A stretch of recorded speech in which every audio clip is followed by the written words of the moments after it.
இப்போ வரல. எப்போ வரும்? எங்கேயும் தொட்டா இருக்குமா?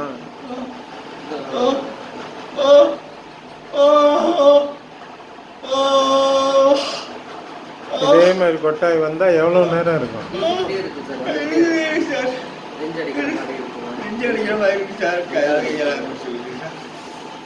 இப்போ கொஞ்ச நேரம் தானே இருந்துச்சு.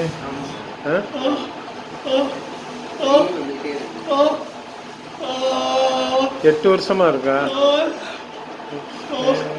சாமி சாமி இதுங்க வருமா? கொட்டாய் விட்டு வாந்தி வருமா? மேல தொட்டா ஏப்பம் எதுங்க வருமா? இப்போ நின்றுக்கிருச்சு. முன்னாடி ஃபிட்ஸ் இதுங்க இருக்கா? தூக்கத்தில்